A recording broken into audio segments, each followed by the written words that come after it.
Análise e descrição dos eventos adversos agudos pós-vacinação Covid-19 em profissionais de saúde do Hospital Universitário de Brasília.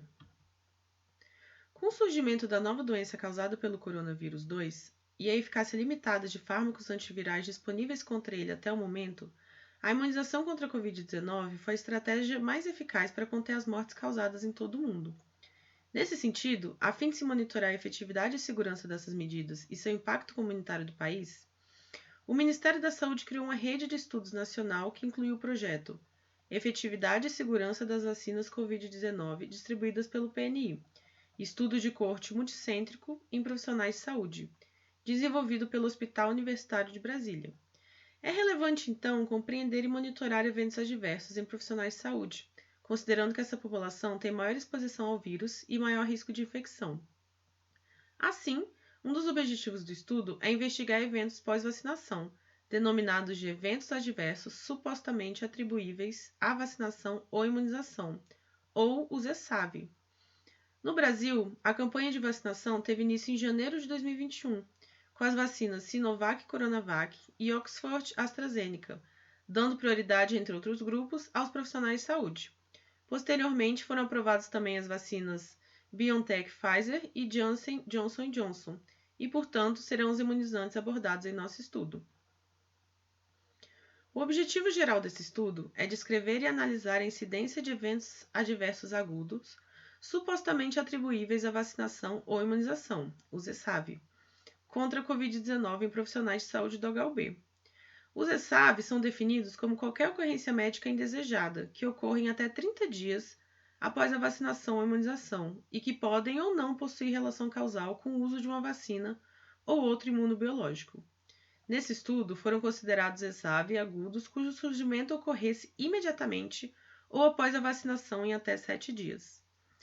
Os objetivos específicos desse estudo são descrever as variáveis sociodemográficas dos profissionais de saúde do HUB participantes das pesquisas, descrever os antecedentes clínicos, incluindo histórico de Covid-19 prévios dos participantes, e ainda os ESAV após 4 doses de vacina Covid-19. Esse é um estudo observacional do tipo coorte, de uma subamostra da população do estudo Sevacov-Pro.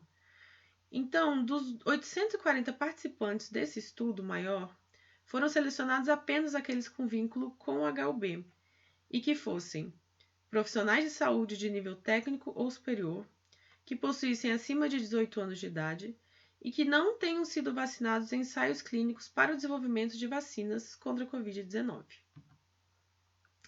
O período de recrutamento desse estudo ocorreu do dia 27 de nove de 2021 a 31 de 12 de 2022. A coleta de dados ocorreu de 27 de nove de 2021 a 15 de 2 de 2023. Os dados coletados incluíam sexo, idade, naturalidade, cor, etnia, escolaridade, profissão e renda por domicílio, e ainda infecção por Covid-19, antecedentes clínicos e reações adversas à vacinação. Os dados foram coletados na plataforma RedCap e extraídos para uma planilha do Excel codificada com os IDs de cada participante. Na escrita do documento, a plataforma GraphPad Prisma foi utilizada para a criação dos gráficos. A análise do perfil dos participantes foi realizada em partes, iniciando-se pelo perfil sociodemográfico.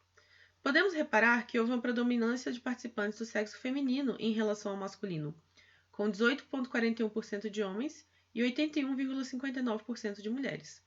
O Centro-Oeste foi a região com maior número de participantes, sendo 48,5%, enquanto a região Sul teve o menor número, com 3,3%. Nessa tabela, outros dados podem ser observados, como a idade, raça, cor, escolaridade, profissão e renda.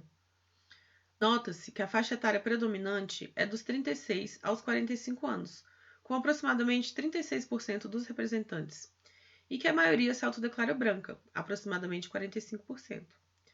A escolaridade de grande parte vai até o nível de especialização, com 41,42% dos representantes, sendo técnico de enfermagem, médico e enfermeiro as profissões de maior parte dos participantes. A renda familiar média dos participantes é de 5 a 10 mil reais. Aproximadamente 30% se encontram nessa faixa, sendo que a maioria, 80,22%, desenvolve atividade assistencial dentro do hospital.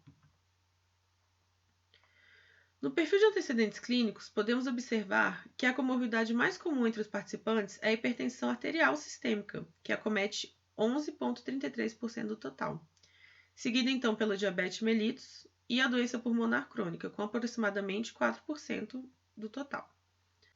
Outros dados dessa tabela indicam que grande parte dos que sofrem alguma doença crônica tem um tempo de diagnóstico inferior a 5 anos. Além disso, podemos reparar que, exceto no caso da doença pulmonar crônica, parte predominante dos acometidos faz uso de medicamento ou tratamento. Para descrever o perfil de vacinação contra a Covid-19, foram consultados os comprovantes vacinais, ou o Sistema de Informações do Programa Nacional de Imunizações, o SNI-PNI.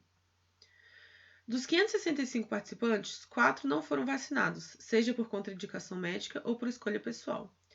Assim, dos 561 participantes vacinados, 100% receberam uma dose, 99,46% duas doses, 78,79% apenas uma dose de reforço e 63,28% duas doses de reforço.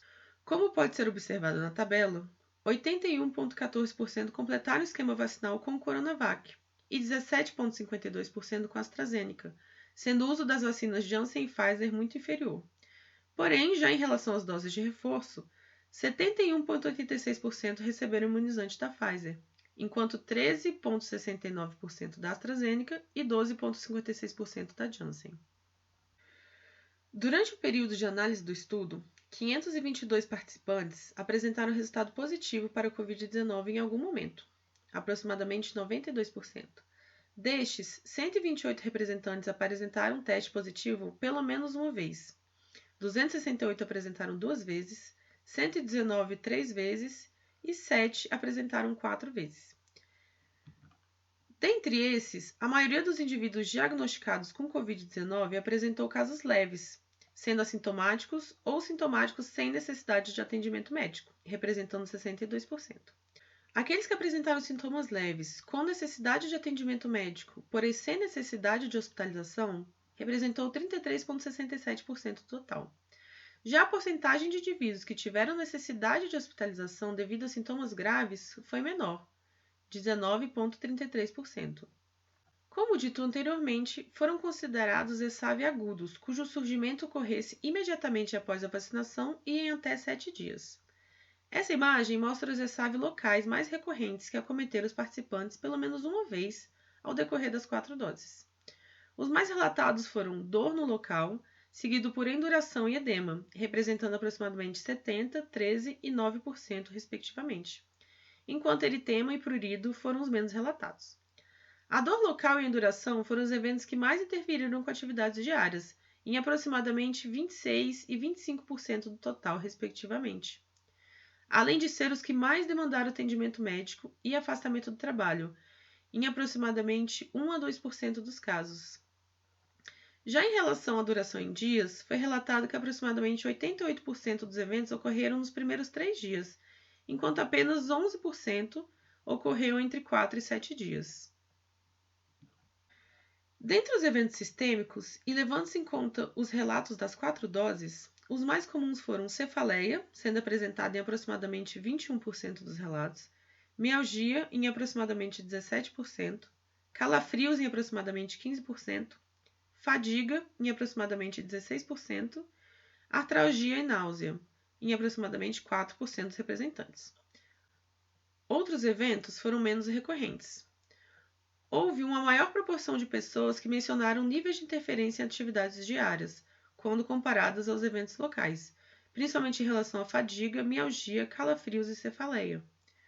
Os eventos mialgia, calafrios e fadiga foram os que mais levaram à busca por atendimento médico, em aproximadamente 6% dos relatos cada um, enquanto calafrios, mialgia e cefaleia foram os que mais demandaram afastamento do trabalho. Concluímos então que os eventos adversos moderados a grave representaram uma porcentagem pequena do total de vacinados do nosso estudo, uma vez que somente 19,33% dos participantes apresentaram esses eventos. Nosso estudo demonstrou que a dor foi o evento mais comum observado em todas as doses das vacinas, no entanto, sem interferir nas atividades diárias dos participantes, sugerindo então que as vacinas são seguras quando administradas no mundo real.